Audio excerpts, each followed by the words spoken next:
Nintendo 3DS, PlayStation Vita un Wii U bija unikālas spēļu platformas, kas tika izlaistas 2010. Gadu sākumā, un katra no tām piedāvāja atšķirīgu pieredzi, funkcijas un stiprās puses. Šeit ir salīdzinājums atbrīvošana un pozicionēšana. Nintendo 3DS izlaists 2011. gadā. Tas koncentrējās uz rokas spēļu pieredzi ar 3D vizuāliem attēliem un unikālu programmatūru. Nintendo pozicionēja to kā DS pēcteci ar atpakaļejošu savietojamību. PlayStation Vita, tas tika izlaists 2011. gadā Japānā un 2012. gada sākumā citur, un tas bija Sony mēģinājums nodrošināt augstas veiktspējas rokas spēļu pieredzi ar aparatūru, kas pēc jaudas un grafiskās precizitātes ir tuvāka mājas konsolē. Wii U izlaists 2012. gadā. Tas bija Nintendo turpinājums Wii, piedāvājot hibrīda pieredzi ar gamepad kontrolieri, kas ļāva izmantot unikālas spēles iespējas un atskaņošanu ārpus TV. Aparatūra un jauda 3DS tiek izmantoti divi ekrāni. Augšējais ekrāns atbalsta autostereoskopiskus 3D vizuālos attēlus, nav nepieciešams brilles, bet apakšējais ekrāns ir skārienekrāns. Aparatūras jauda bija neliela, bet optimizēta tās unikālajai bibliotēkai. Vita bija 5-kolu OLED ekrāns LCD jaunākos modeļos, 2 analogās nūjas, 4 kodola centrālais procesors, un tas bija daudz jaudīgāks par 3DS.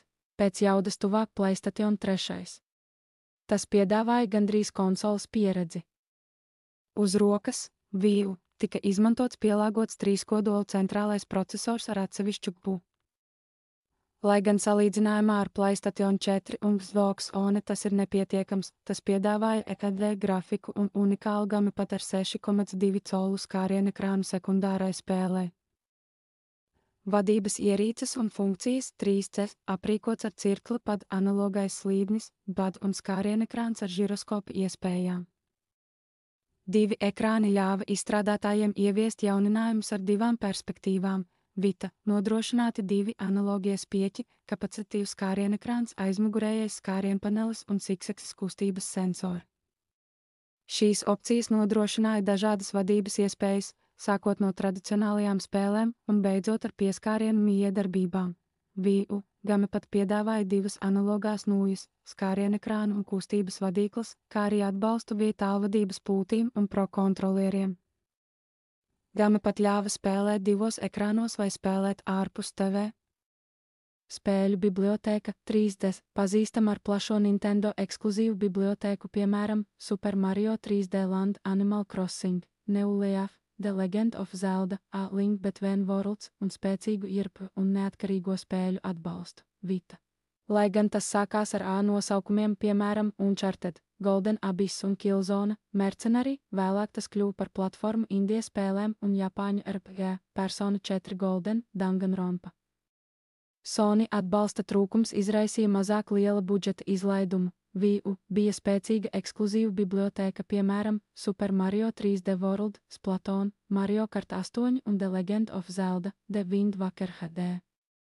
Tomēr tas cīnījās ar trešo pušu atbalstu un ierobežotu bibliotēku salīdzinājumā ar PS4 Xbox One. Unikālas īpašības 3DS, autostereoskopisks 3D ekrāns pēc izvēles, strētpas vietējai datu apmaiņai un atpakaļsadarība ar DS spēlēm. Vita, attēlā atskaņošana ar PS4. Savstarpējā saglabāšanas funkcionalitāte ar PS3, PS4 un izcila grafika plauksdatoram. Wii U atskaņošana ārpus TV, izmantojot gamepad, asimetrisks vairāku spēlētāju režīms, izmantojot gamepad un TV ekrānu vienlaikus, un atpakaļsadarība ar Wii spēlēm. Pārdošana un mantojums 3DS pārdota vairāk nekā 75 miljoni vienību, gūstot panākumus ar dziļu bibliotēku un populāriem ekskluzīviem piedāvājumiem. To atbalstīja Nintendo, līdz Switch to aizstāja kā hibrīdu. Vita pārdots ap 15–16 miljoniem vienību.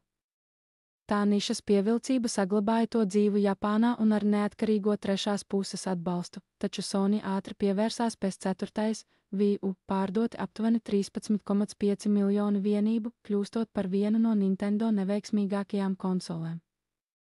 Tomēr tās koncepcijas iedvesmoja Nintendo Switch hibrīda dizainu. Spriedums katrai sistēmai ir savas stiprās puses, 3DS, vislabāk piemērota klasiskajai Nintendo pieredzei un 3D rokas spēlēm. Vita. Lieliski piemērots augstas kvalitātes rokas spēlēm, īpaši ierapajā un neatkarīgajām spēlēm. Wii U lieliski piemērots Nintendo mājas konsoļu cienītājiem, kuri meklē unikālas spēles un pieredzi, taču tagad to lielākoties aizēno Switch.